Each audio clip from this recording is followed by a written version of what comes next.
Hey guys, it's Deedria Chauntee, and I am live in the studio with Mr. Nick Coleman. How are you? I am doing wonderful. How are you? I'm good. You full? I am. I am honest. And sleepy and all that good stuff. You got the itis? But I'm here. I'm so glad you. I feel so special. Oh, quit playing. I told you I was coming. Listen, I told you if we fit it in my schedule, I was going to be here, right? Yes, and you are here. And your schedule stay booked. Like, you are just everywhere, man. Stop. But you know what I like? You are everywhere and you are always clean. Man. You are always like you. Today. I mean, you're dressed down, but it's still. You know. When did? First of all, tell us who Nick is. First of all, like, because some people don't know you. Oh man. I don't know which like angle. Listen. Yeah, I don't know which angle that's coming from. Like, who is Nick? Nick is just Nick the man. Who is Nick the man? What do you like?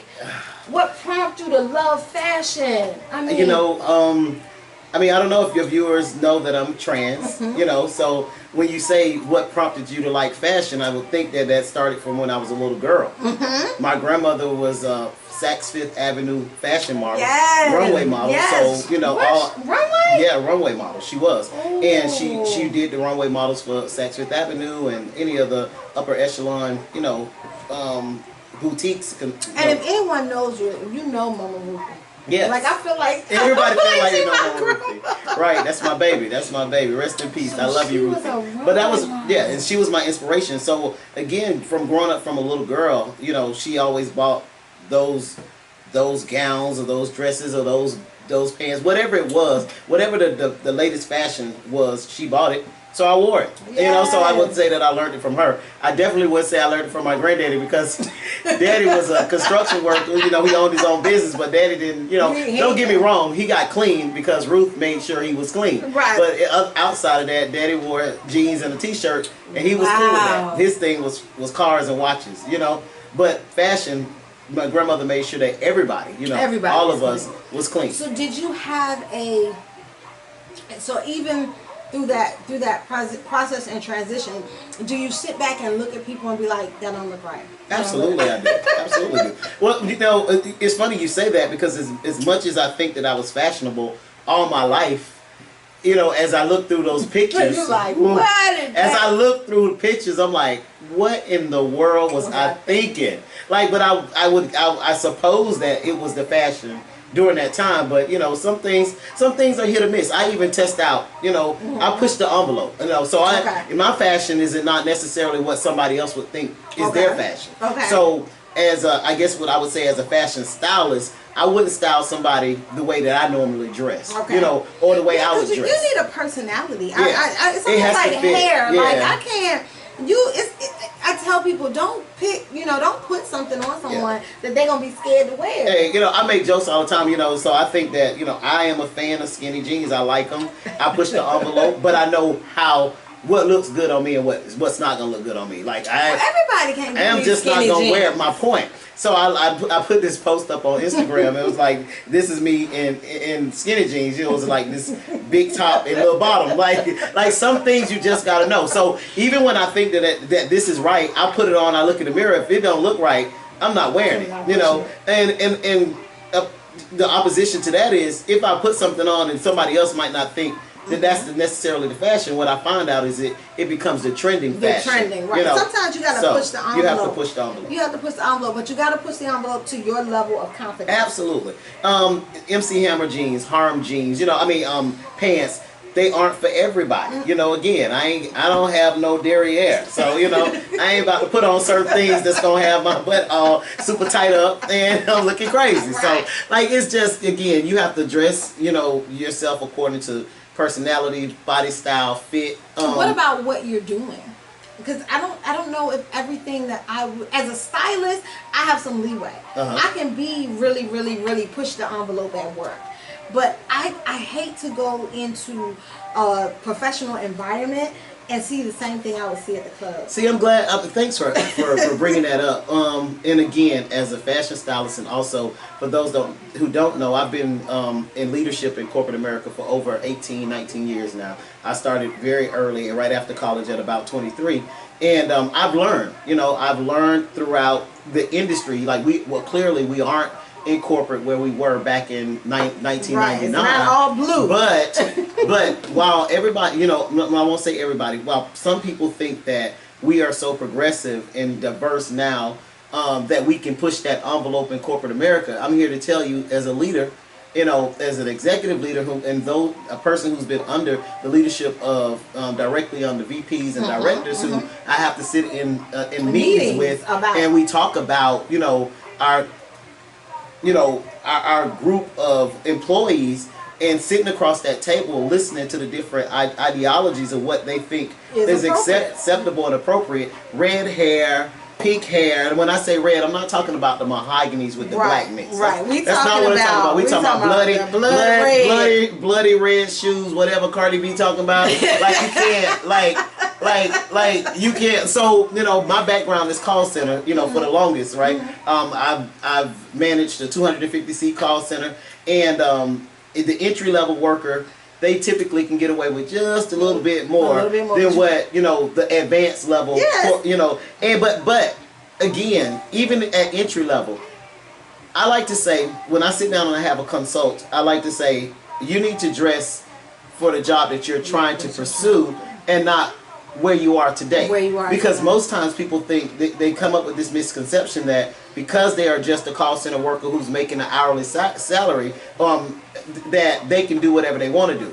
Well, no, that's not true, because if you're trying to make it to that next step, right, and be progressive and make it to a salary, or make it to a management, or make it to an individual contributor role that's going to contribute you to something different, something bigger, then you've got to make sure that you play that part. So we're talking about the alternative lifestyle. I think that's what you wanted to talk about a little bit, and what's pushing it's sad. What's pushing the envelope, and I know that a lot of people are going to be upset and they're not going to agree, and they might say that I'm pretty, I'm pretty old school with this. But again, I'm telling you guys, and I'll give you a direct understanding from where I'm coming from. We were looking at upgrading our current talent pool in my call center when I was working, right? And I had this call center. I was managing this call center for almost 7 years, all right?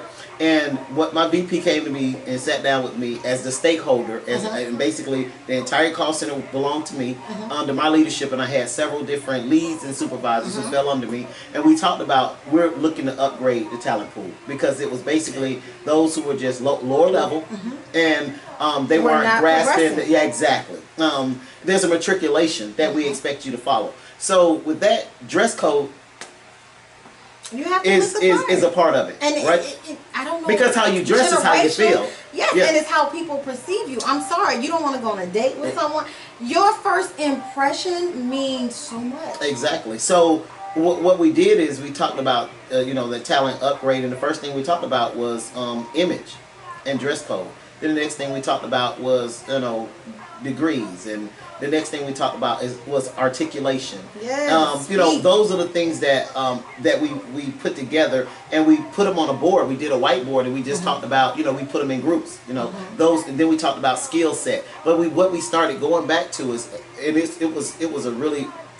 was an awesome activity, because, and it was eye-opening, because what we talked about, we said, okay, we whiteboarded some people who their image wasn't great. But their skill sets and their articulation was. So we said, okay, if we move these people and we put them in the right area, we can change their image.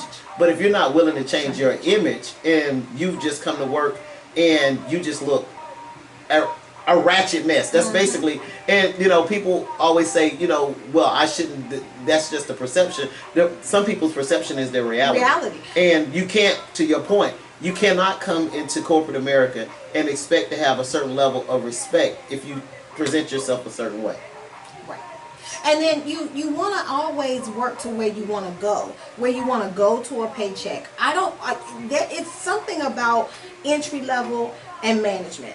It's a growth process. I tell people all the time, if this is where you see yourself and you think you can get there, act like it every day. There's so simple. You don't go in Neiman Marcus and see argue with me, but you don't go in Neiman Marcus and see people that work at Target. They don't dress. You get what I'm saying? Target has, you know, the khaki pants and a red shirt. Unfortunately, you're not gonna see that at Neiman Marcus or Saks Fifth Avenue. You know, the dress codes are totally different because the ambiance is different. When you walk through the door, the professionalism is completely different. Two different retail environments, but that's the best way that I can explain. And one of the reasons when we came up with this topic, and I wanted you to deal with this topic, is because you move in so many circles. I do. So you move in so many circles, and you're cool on a personal level with everyone. So I'm trying to figure out, our young people, we're losing them. They can't find jobs, or they can't stay on jobs. How do we get them? How do we pattern them to be more receptive to changing their image? It's the culture. It has nothing to do with who you sleep with. Where it has nothing to do with you being yourself. How do we make it so it's not offensive and that they're higher up on the hiring pool? Again, I mean, really and truly, it's going to have to come to presentation. Again, my era was a completely different era. What I wouldn't do, some people push the envelopes, and some people even get away with pushing the envelopes. But at the end of the day, if we're talking about, you know, I have been blessed in my life to have made it all the way up to a director's level until I started transitioning. Then when I transitioned, it was a completely different story. I basically have started all over again, but I've progressed again. Right. I see. But that said, again, going through all of those channels, I've had to sit in many meetings with the leadership team, the executive leadership team, HR, and I hear what they're asking for. So when I try to feed this to the younger generation, they you know, some are receptive and some are not. Those who are receptive are now in leadership roles, and those who are not are still running in circles, starting all over again. So I say that to say, during my era, when I was a lesbian, when I identified as a dominant lesbian female, it was funny. People laughed at it, but I used to have a boys' closet, and I wouldn't call it a female's closet because I never really dressed in females' clothes once I was dominant. But it was I would call it versatile clothes, right? Okay. So where I may get away with wearing men's slacks, but it would be a versatile shirt where you couldn't really tell if it was a male or female. Where it wasn't gender specific. Right, it wasn't gender specific. Right, okay. Exactly. So now in today's world, where we've gotten and everybody think I just left a radio show to prove that we aren't as progressive as we say that we are. But because some people want to still think that we're progressive, because you go into some of the call center environments, because this is where it happens the most, and you see studs in ties and suspenders, and looking like they're going to church or going out to the club. But what y'all not understanding, and I look in this whatever, you know, camera and tell y'all, you could be great at what you do, you know, you could be an asset to the company, but you're only going to go so far as a female in corporate America in men's clothes. It's not gonna happen. You know, you're only gonna get so far. We could talk about the likes of Ellen DeGeneres. If you look at Ellen's clothes, she's not. I laughed for the longest at Queen Latifah when she started doing Cover Girl. I was younger, you know. I used to be like, oh, I would never, ever. They could never. They ain't gonna accept me the way I am. But I learned real quick. You either gonna have to figure out where your comfortability is. And it's not offensive. That's not. It's just about not being you just can't offensive. Be. Otherwise, you're drawing too much attention. Or you're gonna keep spinning your wheels. So it works not for just alternative lifestyle, and not for just studs. It works for, you know, feminine women who you know, wear really short skirts or wear house shoes. You know, the new thing. These bonnets. You know, or bonnets or come in the house. You know, I was at my new role. I'm an individual contributor and I'm a project manager for my team, and there's a lot of different contract workers who come in and out of our facility. In this group, it was a young lady. She was a contractor, and I lied to you not. It was before her hour started. Let's say her time started at 9. She came in and she went into the break room, and I went in there to get coffee. And she was in the break room, and she had put on a head bunny. She had on house slippers. Oh my God! And I lied to you not. She had a makeup kit. What? Literally, boom, boom, boom. It wasn't Mac, but you know. He know Mac. Yeah, y'all. clearly I bought enough Mac. I bought enough Mac in my life, so I definitely don't know. It wasn't Mac. But it was a makeup kit, right? And she opened it up and had 3 layers, and she literally, you see this light? She had a light, a mirror with a light on in the break room.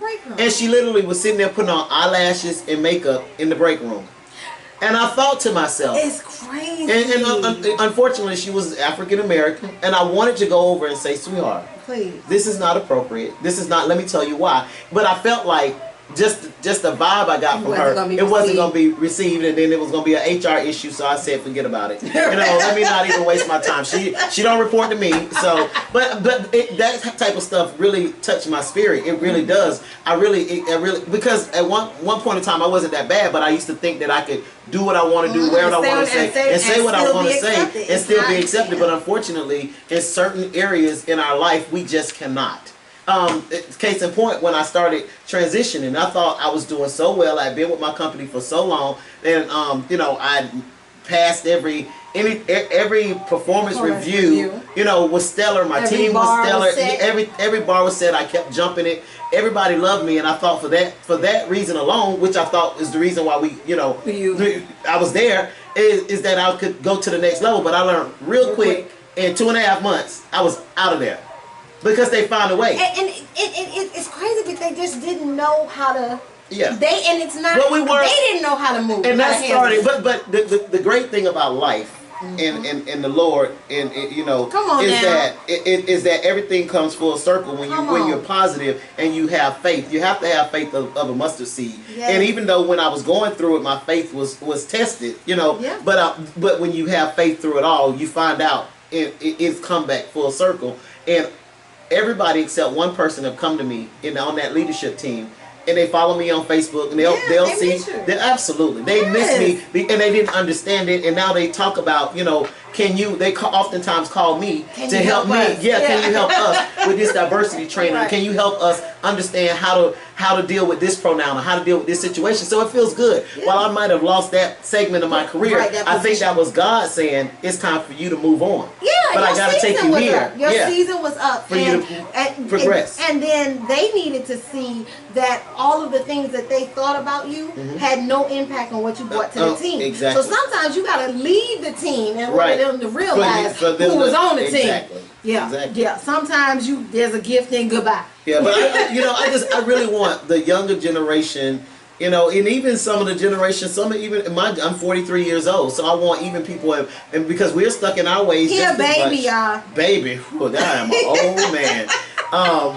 Even those that are stuck in their heads, they're like, well, I've been an old stud for the longest, and I've been in this role. Well, I want them to, just to look at their life and think about how much further they could be. And I'm not telling anybody to be who they're not. Or be fake. I'm not saying that I always identify as who I was. I've never walked in anywhere and said that I'm a heterosexual person at that time. I'm heterosexual now because I date women only. Right. But you get what I'm saying? But I'm saying I never walked into that place. Right, and said, that I wasn't a lesbian. But I made sure if I went to certain places that I made sure that I was appropriate for those places to not be judged in a certain manner. Right. You don't want your outfit to speak for you before you open your mouth. Absolutely. Before you open your mouth. You want it's crazy. Everybody judges. As much as we want to say that we're not being judged, every time people look at us, before you say anything, you're being judged. Before you say anything. First lady say you're an old man. I am an old man.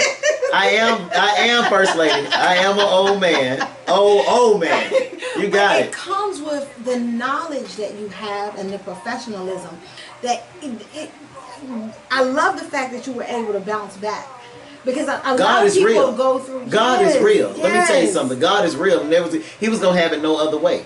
And even though you decided to walk in your truth and to follow the path, because I commend you, because it's not easy to make that type of life-changing event. It was, that was like losing my livelihood. Like for 2 whole years, I had absolutely nothing. I don't know how I made it. Like people look at me, besides God, I have absolutely no, if that wasn't in the picture, I would not know. My God. Even with God, I still don't know. In my mind, I'm like, I don't know how I made it through, because had it not been for the Lord, I just felt like, you know, there was days I was depressed, I was suicidal. In my mind, you know, I don't think that I could have ever followed through. I don't know what I could have did because he saved me. But I was at my lowest point. I remember, you know, I laugh now because, you know, just I because was, you wanted to be who you like, were. yeah, I was just like, how do you go from here, you know, this salary to absolutely nothing, to Uber and Lyft driving? But it was a time where, you know, I had to basically swallow my pride and say,